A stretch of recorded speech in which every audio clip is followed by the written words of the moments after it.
اب جب آپ نے یہ دیکھا تو اب جب 360 کوٹڑی کے اندر جو حقیقت کے اندر انسان اس مرکب مجموعے کا نام بنتا ہے جو دل کے اندر ہے، ظاہر ہمارا یہ وجود، یہ ظاہری یہ سب فانی ختم ہونے والا ہے، اور حقیقی انسان وہ ہوتا ہے جب دل درست ہوتا ہے۔ اب جب انسان کے اندر قلب صحیح نہ ہوگا، اللہ معاف فرمائے، بعض انسانوں کے دل ٹیڑھے ہوتے ہیں، یعنی دین کی بات ان سے ایسی گزر جائے گی، ٹھہر نہیں سکے گی، جس طرح گنبد کے اوپر بنٹا نہیں ٹھہر سکتا، گنبد پر تو فوراً پھسل جائے گا، جس طریقے سے وہ نہیں ٹھہر سکتا۔ اسی طریقہ سے جب دل ٹیڑھا ہو جائے، کوئی دین کی بات، دین کی سمجھ، ایمان کی بات وہاں رک کی نہیں سکتی، وہ گئی اور چلی گئی، جس کو کہتے ہیں سنی انسنی بنا دی، اس کو کوئی فائدہ نہیں۔ اب جب انسان اس قلب کے اندر جب یہ کیفیت ہو جائے کہ دین کی بات سنی اور سمجھی ہے، دل کے اندر اگر اس کو جگہ دے دی ہے کہ بے شک سچ فرمایا میرے نبی نے، معاملہ ایسے ہوگا، پھر اس کو کہا جائے گا ایمان تحقیق کیا، اس کے اندر حقائق پیدا ہو رہے اس کے اندر، اور ایمان تحقیقی پر محنت ہوتی ہے تاکہ اس سے آگے پھر ساری شاخیں نکلیں اور سب چیزیں ہوں۔ اور یہ یاد رکھنا، ایمان جب انسان کا اپنے مرکز پر قائم ہو جاتا ہے، جتنا ایمان بڑھتا جائے گا روح اس کے ذریعے اتنا قوت حاصل کرتا جائے گا۔ اب جب روح کے اندر قوت زیادہ آئے گی ایمان کی قوت کے ساتھ، اب روح اس بدن پر مؤثر ہوگا۔ اب جب اس بدن پر روح مؤثر ہوگا تو روح کے لیے خاصہ یہ ہے کہ روح کا ہر حصہ دیکھتا ہے، روح کا ہر حصہ سنتا ہے، روح کا ہر حصہ چکھتا ہے، یہ روح کا خاصہ ہے۔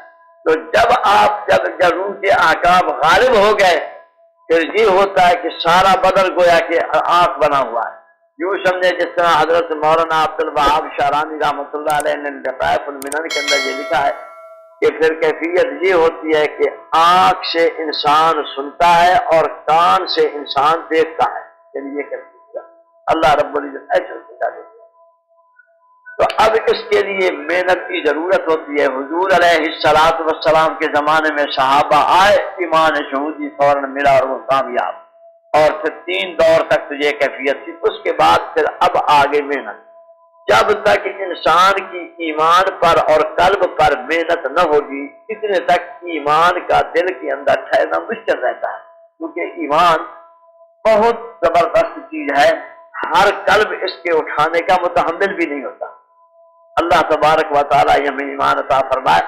اس واسطے اللہ فرماتے ہیں وَمِنَ النَّاسِ مَن يَقُولُ آمَنَّا بِاللَّهِ، بعض لوگوں میں سے یہ کہتے ہیں کہ ہم اللہ پر ایمان لائے، وَبِالْيَوْمِ الْآخِرِ، اور قیامت پر بھی ایمان لائے۔ اللہ فرماتے ہیں وَمَا هُم بِمُؤْمِنِينَ، یہ مومن نہیں۔ ایمان سے تو اور سلسلہ، جب کہنے کے باوجود کہنا اور ہے، جاننا اور ہے۔ اب آپ اس پر یہ تفریح سمجھیں کہ جب انسان اللہ تبارک و تعالیٰ کے سامنے صرف اس کے وجود کا اقرار کرنے کا نام صرف ایمان نہیں، یہ تو اقرار کفار کو ملا۔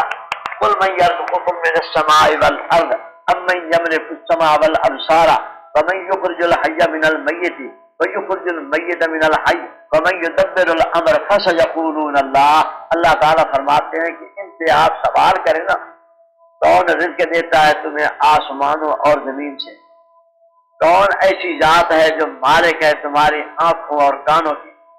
وہ کون ذات ہے کہ جس نے زمین و آسمان کے اندر نظام چلا کر مردوں سے زندہ اور زندوں سے مردہ پیدا فرمائے؟ کون ہے ہر کام کی تدبیر کرنے والے؟ یعنی تدبیر کیا ہوتی ہے؟ تدبیر اسے کہا جاتا ہے کہ آپ نے جا کر کھیتی کے اندر دانے ڈال دیے، اب اللہ کی تدبیر سے وہ دانہ پھر اگے گا۔ اب جب دانہ اگ کر ظاہر درخت کی شکل میں، پودے کی شکل میں آتا ہے تو اس دانے کی شکل نظر نہیں آتی، اس دانے کی شکل نظر نہیں آتی۔ پھر بعد میں جب اس پر تمام بالیں لگتی ہے تو پھر وہی دانے ظاہر ہو جاتے ہیں، اس کے اندر پھر جا کر وہی دانے ظاہر۔ یہ ہے تدبیر امور، جیسے ڈالا تھا کئی شکلوں کے اندر متبدل ہوتے ہوتے ملا کر وہی چیز ظاہر آ گئی، جو چیز ڈالی تھی وہی ویسے آگے، اس کا بیج پھر ظاہر نکل کر آ گیا۔ یہ پرانی ایسی چیز ہے، اس کا نام ہے تدبیر۔ تو فرمایا یہ کون تدبیر امور کرتا ہے؟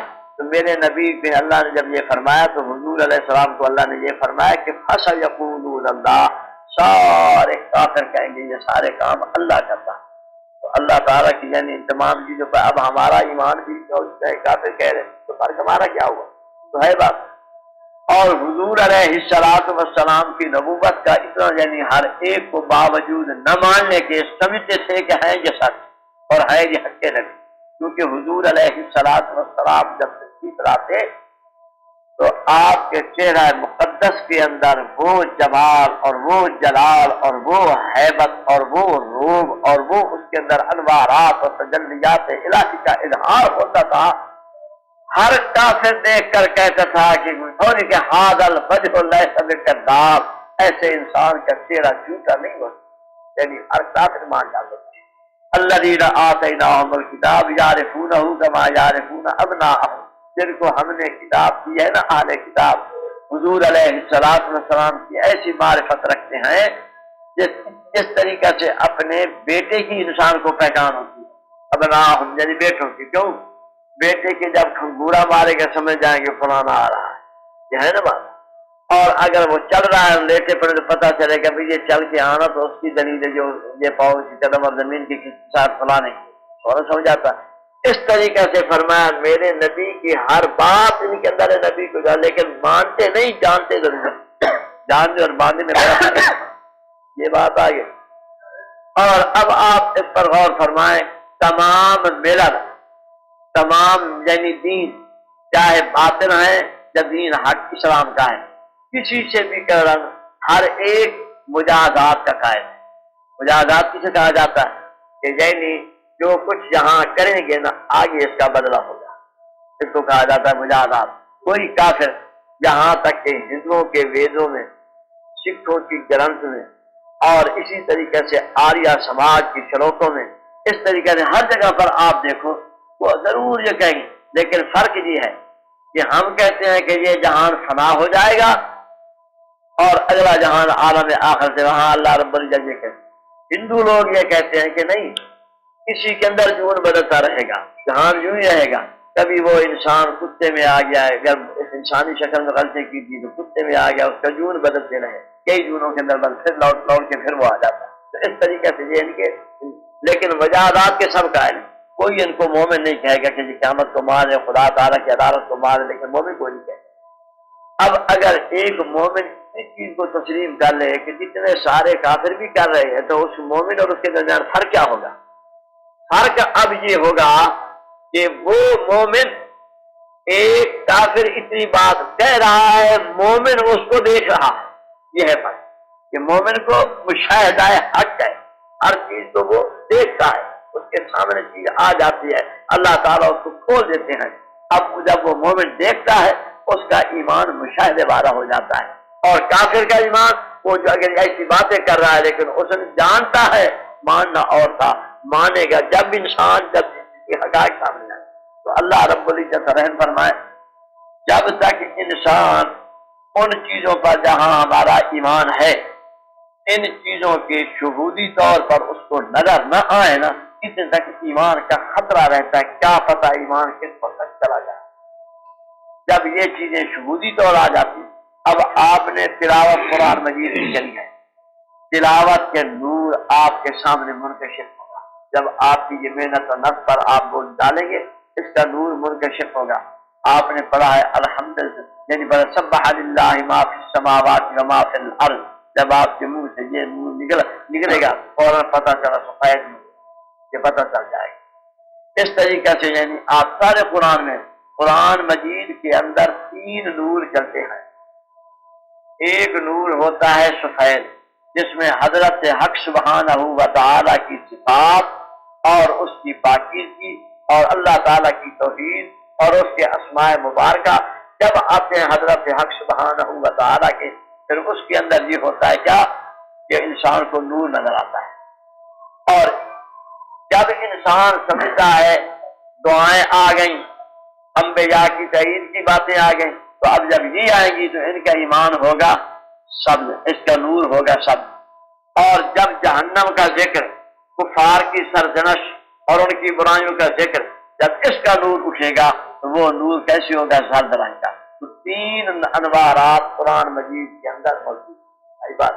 بعض صورتیں ایسی ہیں کہ جس کے اندر ایک ہی نور ہے، جس طرح قل هو اللہ احد اللہ الصمد لم یلد ولم یولد ولم یکن له کفوا احد، یہ سارا جو ہے بات ہے۔ اور بعض ایسی ہیں کہ جن کے اندر سارے نور آ جاتے ہیں، جس طرح آپ نے پڑھا قل اعوذ برب الفلق من شر ما خلق ومن شر غاسق اذا وقب۔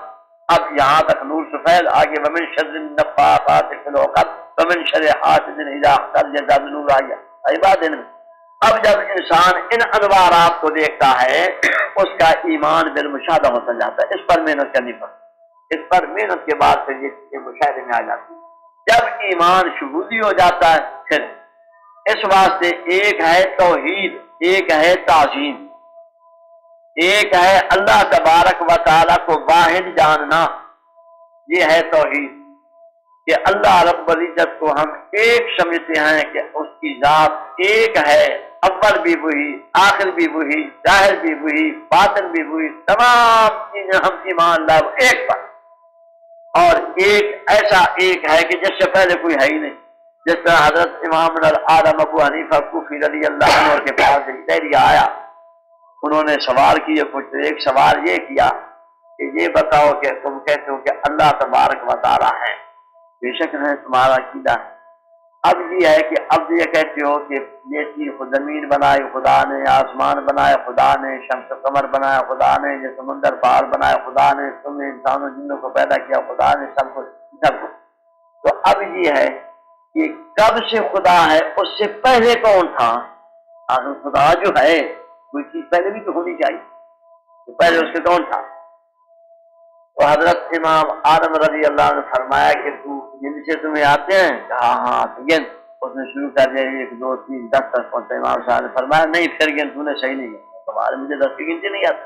پھر فرمایا نہیں، تیسری دفعہ فرمانے لگے کہ بھائی ایک سے پہلے گن نا، ایک سے پہلے کوئی ہے ہی نہیں۔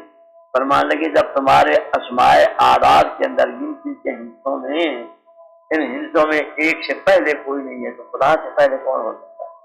اول اسی ذات، اول ہی اسی کی ہے۔ اللہ تبارک و تعالیٰ کی ذات کی ابتدا ہے اور وہی اول ہے، اول بے ابتدا، آخر بے انتہا اس کی ذات ہے۔ تو لہٰذا اب جب انسان ایسی صورت میں چلتا ہے نا، پھر اب یہ تو ہو گئی توحید کہ لیس کمثلہ شیء، اس کی کوئی مثال نہیں، یہ ہے توحید۔ اب توحید صرف نہیں، توحید کے ساتھ تعظیم کی بھی ضرورت ہے، کہ جب ہم نے مانا کہ ہمارا رب ہے، اب اس کی تعظیم بھی ہمارے پر لازم ہو گئی۔ جب مانا کہ ہمارا، اب سارے مومن ہم کہتے ہیں کہ اللہ تعالی ہمارا وقت لیل و نہار ہمارے سارے حالات کو دیکھ رہا، ان ربا کا لبل مرصاد، قرآن ہمارا ہے، تمہارا رب مرصاد میں کیسے کہ یعنی اللہ تو تمہیں دیکھ رہا ہے، تم اس کو نہیں دیکھ رہے، تو کہتے ہیں مرصاد۔ جس طریقے سے شکاری جب شکار کرتا ہے نا تو وہ چھپ کے بیٹھتا ہے کہ شکار کو تو دیکھ رہا ہوتا ہے لیکن وہ شکار شکاری کو نہیں دیکھتا، ہے نا؟ اس واسطے فرمایا کہ اللہ تعالیٰ پاک میں سے پورا پتہ ہے۔ اب آپ دیکھیں، آپ نے وضو کیا، منہ پر پانی ڈالا، اللہ تعالیٰ کو ایک ایک بال کا پتہ ہے کہ کون سا خشک رہ گیا، کون سا ٹھیک ہے۔